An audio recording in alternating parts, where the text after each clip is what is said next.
Hello, my dear students. This is Dr. Amita Telang, Assistant Professor, Department of Computer Science, Gurukul Mahila Mahavidyalaya Raipur. BCom final year class के लिए programming in visual basic subject में unit number 2 controlling program execution and working with control, इसका part 3 आज हम study करने वाले हैं। Part 2 इसके पहले का जो हमारा वीडियो था उसमें हमने कुछ common standard control visual basic में जो होते हैं उसके बारे में हमने डिस्कशन किया था।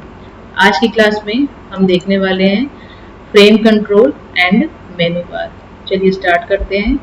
सबसे पहले देखते हैं कि फ्रेम कंट्रोल होता क्या है।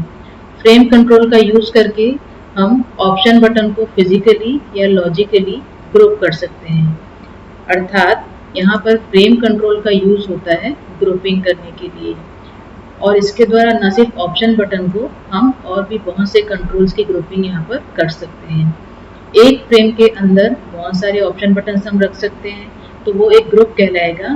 बट एट अ टाइम उस ग्रुप में केवल एक ऑप्शन बटन को हम सेलेक्ट कर सकते हैं। विजुअली देखने में जो फ्रेम होते हैं वो रेक्टेंगुलर शेप में होते हैं, और ये एक फॉर्म के अंदर हम इसको बना सकते हैं, ले सकते हैं। फ्रेम कंट्रोल, उसमें सेट ऑफ कंट्रोल होते हैं जो एक पर्टिकुलर टॉपिक से रिलेटेड होते हैं, और इसका यूज करके हम बॉर्डर प्रोवाइड कर सकते हैं अपने फॉर्म में, और फ्रेम का यूज करके हम फॉर्म को ऑर्गेनाइज कर सकते हैं। और फ्रेम कंट्रोल के अंदर जितने भी कंट्रोल होते हैं वो सारे के सारे चाइल्ड कंट्रोल कहलाते हैं। इस फिगर में आप देख सकते हैं यहाँ सामने फॉर्म जो बना हुआ है, यहाँ पर देखिए इस तरीके से दो फ्रेम बने हुए हैं। एक फ्रेम है, उसका नाम दिया हुआ है फॉन्ट स्टाइल साइज, और दूसरा फ्रेम बना हुआ है जेंडर। ओके, तो देखिए फॉन्ट स्टाइल और साइज, ये जो फ्रेम है इसकी साइज देखिए, ये रेक्टेंगुलर शेप का आपको दिख रहा होगा, और इसमें हमने चेक बॉक्सेस का यूज किया हुआ है। दूसरा जो फ्रेम हमने बनाया हुआ है उसमें ऑप्शन बटन का यूज किया हुआ है। तो जब चेक बॉक्स का यूज कर रहे हैं तो more than one check box आप सेलेक्ट कर सकते हो, बट जब ऑप्शन बटन का यूज करते हैं फ्रेम के अंदर तो हम किसी एक ऑप्शन बटन को ही सेलेक्ट कर सकते हैं। इस प्रकार से देख सकते हैं कि ये आपके फॉर्म को अट्रैक्टिव लुक दे रहा है और एक ऑर्गेनाइज लुक देने के लिए यूज हो रहा है फ्रेम कंट्रोल। अब देखते हैं कि फ्रेम को हम एक फॉर्म में ऐड कैसे करेंगे। तो सबसे पहले हमें टूल, जो आपका टूल बार होता है, टूल्स मेन्यू होता है, उसमें हमको इंसर्ट फ्रेम बटन पे क्लिक करना होगा। उसके बाद में हम उस फ्रेम को जिस भी जगह पर लोकेट करना चाहते हैं वहाँ पर हमको क्लिक और ड्रैग करके वहाँ पर आपको फ्रेम को ड्रॉ करना होगा।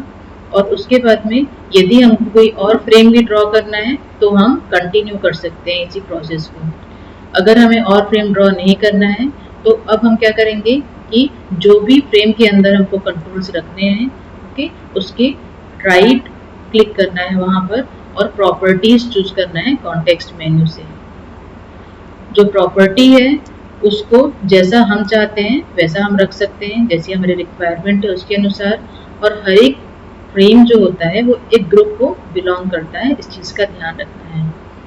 हम एक फ्रेम को मूव, रिसाइज और अलाइन भी कर सकते हैं। नेक्स्ट हमारा टॉपिक है menu bar. Menu bar Windows application को एक बहुत ही अट्रैक्टिव लुक प्रोवाइड करते हैं। जैसा कि हम सभी जानते हैं, हम सभी विंडोज ऑपरेटिंग सिस्टम्स यूज करते हैं, तो इसमें जितने भी हम प्रोग्राम्स यूज करते हैं, जितने भी हम यहाँ पर सॉफ्टवेयर यूज करते हैं, बहुत सारे सॉफ्टवेयर मेन्यू ड्रिवन सॉफ्टवेयर होते हैं। मेन्यू ड्रिवन सॉफ्टवेयर का फायदा ये होता है कि इनको यूज करना ईजी होता है, और आपको बहुत ज़्यादा कंप्यूटर का नॉलेज होने की यहाँ पर ज़रूरत नहीं है।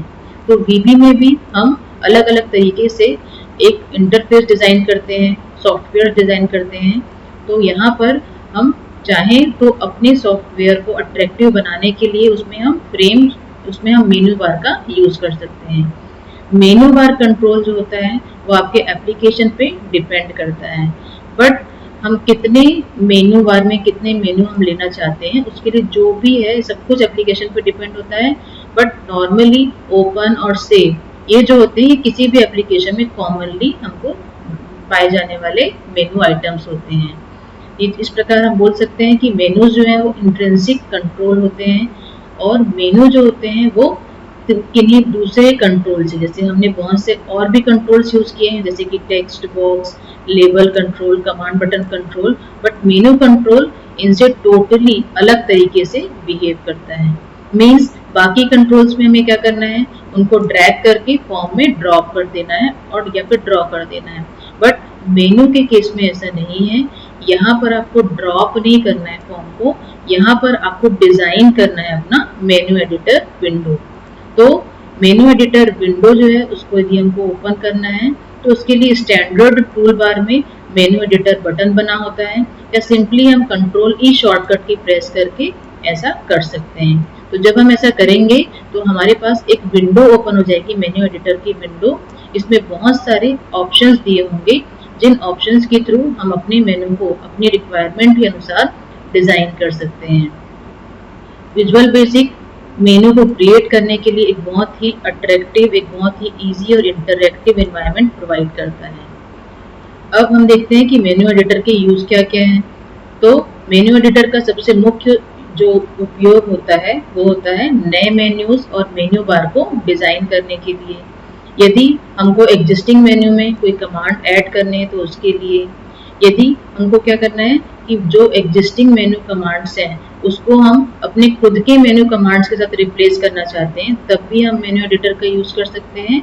और एग्जिस्टिंग मेन्यू और मेन्यू बार को यदि हमको चेंज करना है या डिलीट करना है तो उस केस में भी हम यहाँ पर मेन्यू एडिटर का यूज कर सकते हैं। चलिए आगे हम देखते हैं कि मेन्यू एडिटर को कैसे हम अपनी स्क्रीन पर लाएंगे और कैसे हम इसको डिजाइन करेंगे। तो यहाँ पर जैसे कि मैंने बताया था कि टूल्स मेन्यू में मेन्यू एडिटर होता है कंट्रोल, उसको आप चूज करेंगे, या तो मेन्यू एडिटर बटन होता है टूल बार में, उसको हम क्लिक करेंगे, या फिर कंट्रोल ई जैसे कि मैंने आपको बताया था शॉर्टकट की होता है। तो इस प्रकार से जब भी आप करेंगे तो इस तरीके का एक विंडो ओपन हो जाएगा सामने स्क्रीन पे। आप देख सकते हैं यहाँ पर एक मेन्यू एडिटर का विंडो ओपन हो जाएगा। इसमें आपको बहुत सारे ऑप्शन दिख रहे हैं जैसे कि कैप्शन है, नेम है, index, shortcut, help, context ID, negotiate position, है ना, और बहुत से चेक बॉक्सेस बने हुए हैं। अकॉर्डिंग टू अवर नीड हम इन चेक बॉक्सेस को सेलेक्ट या डिसेलेक्ट कर सकते हैं। एरो बटन्स बने हुए हैं यहाँ पर, अप, डाउन, लेफ्ट, राइट, है ना, और बहुत से यहाँ पर देखिए और भी बटन्स बने हुए हैं। और नीचे हम जो कुछ भी डिजाइन कर रहे हैं उसका एक डिजाइनिंग व्यू ये शो करता है कि किस तरीके से हमारा मेन्यू दिखने वाला है। तो देखते हैं कि हम कैसे मेन्यू एडिटर में एक मेन्यू कंट्रोल को क्रिएट कर सकते हैं। तो सबसे पहले हमें एक फॉर्म सेलेक्ट करना होगा, उसके बाद में हम मेन्यू एडिटर विंडो को ओपन करेंगे। अब मेन्यू एडिटर विंडो में जो कैप्शन टेक्स्ट बॉक्स था जो हमने अभी देखा था, उसमें हम अपने फर्स्ट मेन्यू टाइटल का टेक्स्ट जो है वो एंटर कर देंगे। ये हमारे मेन्यू बार में हमें दिखाई देने वाला है। अब हम चाहें तो जो लेटर हमने लिखा है, मतलब जो भी हम टाइटल टाइप कर रहे हैं उसके सामने हम एम्परसेंड टाइप कर सकते हैं। एम्परसेंड जो होता है वो हमारी एक्सेस की के लिए यूजफुल होता है। एक्सेस की के बारे में हम आगे स्टडी करने वाले हैं। ओके, तो ये जो लेटर होगा, मतलब जो यदि हमने एम्परसेंड लगाया है किसी भी नंबर, किसी भी अल्फाबेट के सामने, तो वो अल्फाबेट जो है वो अंडरलाइन होकर के उस मेनू में दिखाई देने लगेगा। जो भी मेनू टाइटल टेक्स्ट होता है वो मेनू कंट्रोल लिस्ट बॉक्स में डिस्प्ले होता है। इस तरीके से जैसा कि आपने यहाँ पर देखा, ये आपका मेनू कंट्रोल लिस्ट बॉक्स है। ओके, यहाँ पर हम जो कुछ भी टाइप कर रहे हैं वो यहाँ पर डिस्प्ले होता जाएगा। इस तरीके से देखिए आपने एम्परसेंड लगाया है, जैसे आपने लिखा है एम्परसेंड फाइल, तो जब मेनू डिजाइन होगा तो फाइल के एफ जो है वो एक्सेस की बन जाएगा।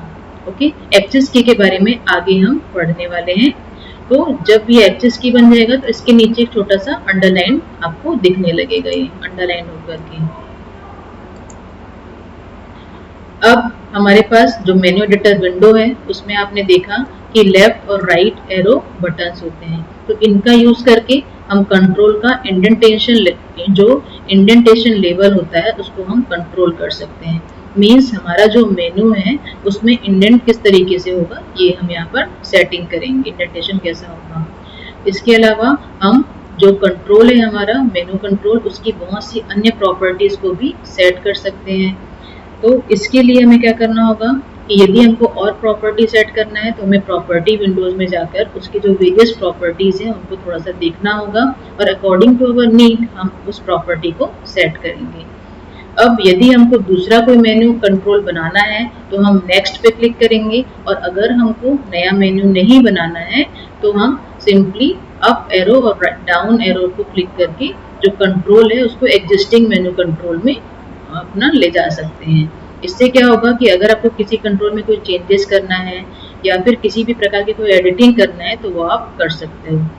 अब फाइनली जब आपको कुछ भी नहीं करना है, आपको मेन्यू एडिटिंग का काम का ओवर हो गया है, तो वहां पर हमें ओके पे क्लिक करना है, जिससे आपका मेन्यू एडिटर विंडो जो है वो क्लोज हो जाएगा और जो भी मेन्यू टाइटल्स हमने क्रिएट किए थे अब वो डिस्प्ले होने लगेंगे और हम चाहें तो अप डाउन करके उन मेन्यू आइटम्स को देख सकते हैं।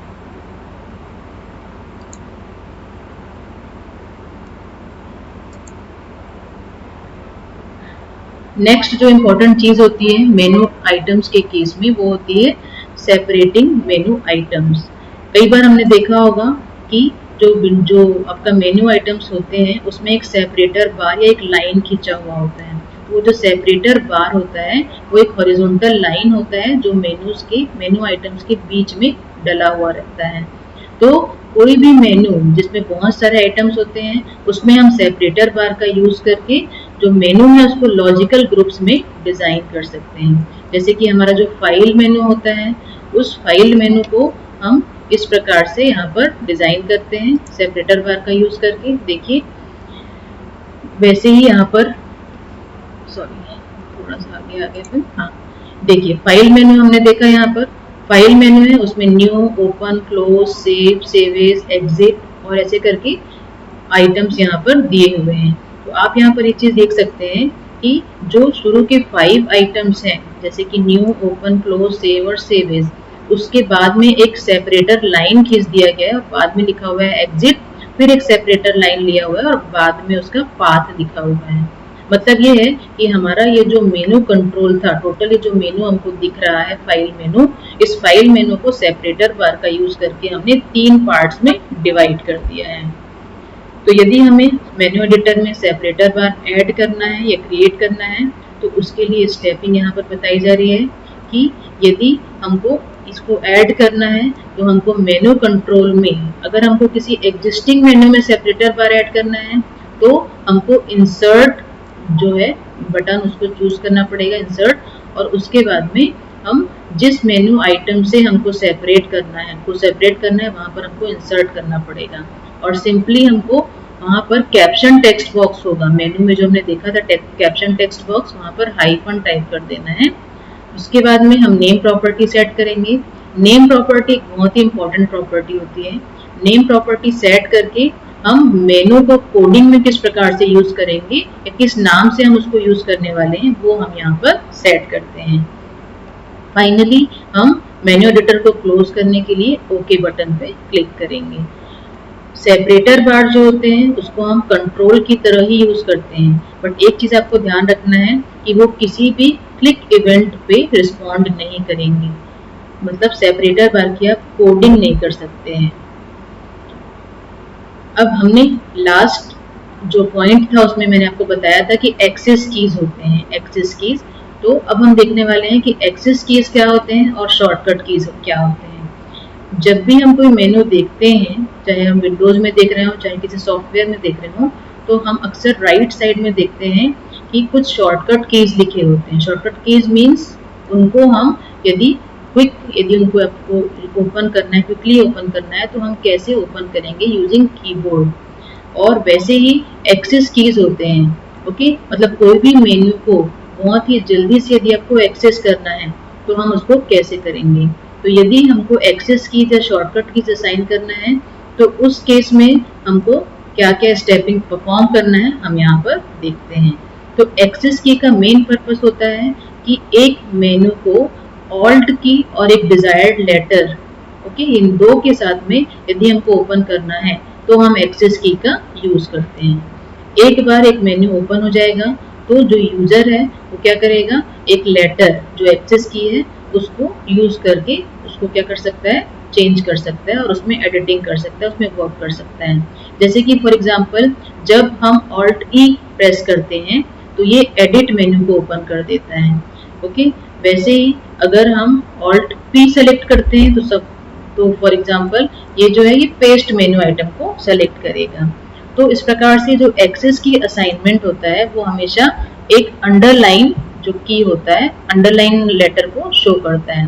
जैसे कि मैंने बताया था कि अगर हमको एक्सेस की बनाना है तो जब भी हम कोई मेनू कंट्रोल या मेनू आइटम या मेनू का जो हम डिसाइड कर रहे हैं नाम, उस नाम के आगे हमको एम्परसेंड लिख देना है। उस नाम का वो लेटर जिसको हमको एक्सेस की बनाना है उसके सामने हमें एम्परसेंड डालना होगा। जैसे कि यदि हमको ई को बनाना है अपना एक्सेस की तो हम ऑल्ट, यदि मतलब एक्सेस की बनाना है मतलब कि ऑल्ट ई करने से एडिट मेन्यू ओपन हो जाए, हम ऐसा चाहते हैं तो हम एडिट लिखेंगे और एडिट के सामने हम एम्परसेंड लगा देंगे। इस तरीके से देखिए यहाँ पर एडिट लिखा हुआ है, देखिए एडिट में ई जो है वो अंडरलाइंड है।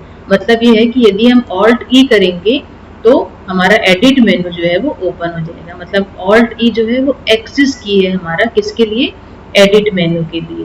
ओके, वैसे ही हम चाहें तो हमने यहाँ पर देखिए पेस्ट जो PAST पेस्ट लिखा हुआ है उसमें P जो है वो अंडरलाइंड है।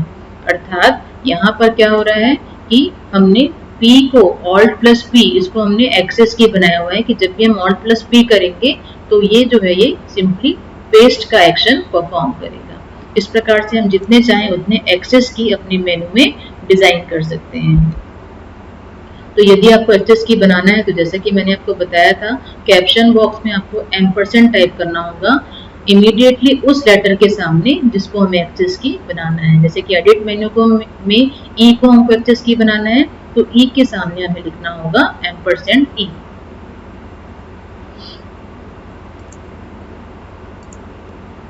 इस तरीके से देखते हैं यहाँ पर कि किस तरीके से एक्सेस कीज बनाए जाते हैं। जैसे कि कट है तो CUT कट होता है तो CU एम्परसेंड T, अगर हमने ऐसा लिखा है तो ये क्या करेगा, T जो है मतलब Alt प्लस T, इसमें यहाँ पर T आपका एक्सेस की बन गया है।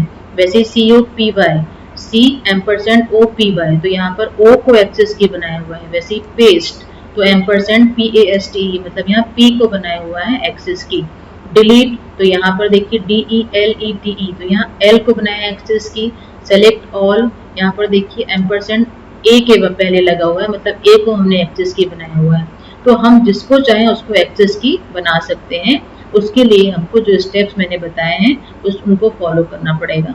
लेकिन एक्सेस की बनाने से पहले हमें कुछ बातों का ध्यान भी रखना है कि मेनू में डुप्लीकेट एक्सेस कीज नहीं होना चाहिए। फॉर एग्जाम्पल यदि हम कट और कॉपी दोनों के लिए C को एक्सेस की बनाएंगे तो बाय डिफॉल्ट जो है वो कॉपी के लिए वो उसको एक्सेस कर लेगा। मतलब Alt प्लस C जब भी हम करेंगे तो वो कॉपी के लिए ले लेगा, वो उसको कट के लिए यूज नहीं कर पाएगा। तो इस चीज का हमें ध्यान रखना है कि अगर जैसे कि कट और कॉपी यहाँ पर भी आप देख सकते हो दोनों में फर्स्ट लेटर C है। ओके, तो इसीलिए देखिए हमने CU एम्परसेंड T लिखा है। मतलब यदि कट है तो उसके लिए हमने एक्सेस की बनाया है T को, यदि कॉपी है तो उसके लिए एक्सेस की बनाया हमने O को। तो इन चीजों का ध्यान रखना है जब भी हम एक्सेस की को डिजाइन कर रहे हैं या चूज कर रहे हैं। चलिए अब आगे बढ़ जाते हैं शॉर्टकट कीज की तरफ। शॉर्टकट कीज किसी भी मेन्यू आइटम को जब भी हम रन करें, तुरंत यदि हमको किसी मेन्यू आइटम को रन करना है तो उसके लिए हम यहाँ पर शॉर्टकट की का यूज करने वाले हैं। तो कुछ फ्रिक्वेंटली यूज्ड मेन्यू आइटम्स जो होते हैं उनको हमेशा कीबोर्ड शॉर्टकट के थ्रू हमको क्या करना चाहिए, उनको हमें असाइन कर देना चाहिए उनके लिए कीबोर्ड शॉर्टकट।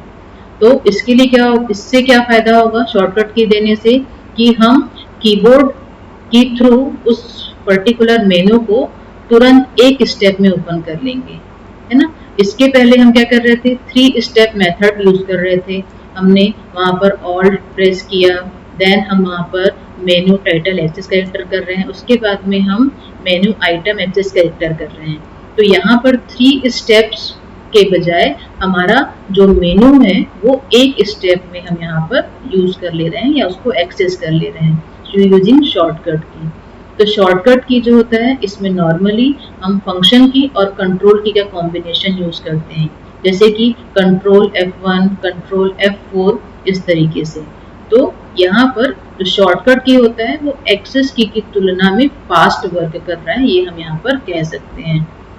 इस तरीके से देखिए, जैसे कि आपने एडिट मेन्यू लिया हुआ है, कंट्रोल और कंट्रोल के सामने लिखा हुआ है कंट्रोल प्लस एक्स, वैसे ही कॉपी के सामने control plus C, paste control plus V, delete DEL, तो ये सारे जो है ये यहाँ पर शॉर्टकट कीज हैं। तो जब भी हमको मेन्यू आइटम्स में शॉर्टकट की असाइन करना है तो उसके लिए मेन्यू एडिटर ओपन करना होगा। देन हम मेन्यू आइटम सेलेक्ट करेंगे, उसके बाद में एक फंक्शन की या की कॉम्बिनेशन जो भी हमको लेना है वो हम combo box, shortcut combo box open होगा उसमें हम डाल देंगे। और यदि हमको रिमूव करना है तो हम वहाँ पर नन चूज करेंगे। ओके, तो ये ऑटोमेटिकली आपके जो मेन्यू है उसमें ये ऑटोमेटिकली अप्लाई हो जाएगा। अब हम मेनू टाइटल और नेमिंग गाइडलाइंस के बारे में देखते हैं कि अगर हमको मेनू को टाइटल देना है या नाम देना है तो हमको कुछ गाइडलाइंस फॉलो करना होगा। जैसे कि आइटम नेम्स कभी भी यूनिक होना चाहिए मेनू में, कभी भी रिपीटेड आइटम नेम्स नहीं होना चाहिए, अदरवाइज आपका सिस्टम जो है वो वर्क नहीं करेगा, आपका जो प्रोग्राम आपने बनाया है वो मेनू को आइडेंटिफाई नहीं करेगा। उसके अलावा जो आइटम नेम होते हैं वो सिंगल भी हो सकते हैं, कंपाउंड भी हो सकते हैं, या फिर मल्टीपल वर्ड्स हम आइटम नेम में यूज कर सकते हैं। हर एक आइटम नेम उसमें एक यूनिक एक्सेस कैरेक्टर होना चाहिए। जैसे कि मैंने बताया था कि जो एक्सेस कैरेक्टर होता है वो कभी भी डुप्लीकेट या रिपीटेड नहीं होना चाहिए। जो एक्सेस की है हमेशा क्या होना चाहिए, यूनिक होना चाहिए। जो भी एक्सेस लेटर आप बना रहे हैं वो हमेशा मेनू टाइटल का फर्स्ट लेटर होना चाहिए, और अगर वो नहीं है फर्स्ट लेटर तो उसके बाद के जो कंटिन्यूस लेटर, सक्सेसिव लेटर्स हैं वो वहाँ पर हम यूज कर सकते हैं। और यदि हम कमांड्स का यूज कर रहे हैं, यदि हम ऐसे मेनू में हम किसी ऐसे कमांड को क्लिक कर रहे हैं जिसको क्लिक करने के बाद में एक विंडो ओपन होना चाहिए या डायलॉग बॉक्स ओपन होना चाहिए, तो वहाँ पर हमको इस तरीके से 3 डॉट या इलिप्सिस का यूज करना चाहिए। ओके, तो ये जो है जैसे कि डायलॉग, जैसे सेवेज हम करते हैं तो सेवेज के बाद 3 डॉट, प्रेफरेंसेस के बाद 3 डॉट, इससे फायदा क्या होगा कि ये शो करता है कि सेवेज जो है वो एक डायलॉग बॉक्स है। तो इस तरीके से कुछ नेमिंग कन्वेंशंस हैं जिनको हमें हमेशा ध्यान में रखना चाहिए, जिससे कि हम एक अच्छा मेनू डिज़ाइन कर सकें। क्योंकि अगर हम एक अच्छा मेनू डिज़ाइन कर पा रहे हैं अपने प्रोग्राम या अपने सॉफ्टवेयर के लिए, तो डेफिनेटली जो यूज़र है या जो हमारे प्रोग्राम को यूज़ करने वाला जो प्रोग्रामर है, उसे हम अपने प्रोग्राम को ईजी एक्सेस बना सकते हैं और वो इजीली हमारे प्रोग्राम को अच्छे से समझ सकते हैं। चलिए, अभी आज की क्लास में इतना ही फ्रेंड्स। अब नेक्स्ट क्लास में हम कुछ और इसके इंटरेस्टिंग फीचर्स के बारे में पढ़ेंगे। One of them is status bar. उसके अलावा हम एरेज के बारे में भी डिस्कस करेंगे। Till then stay safe, thank you very much.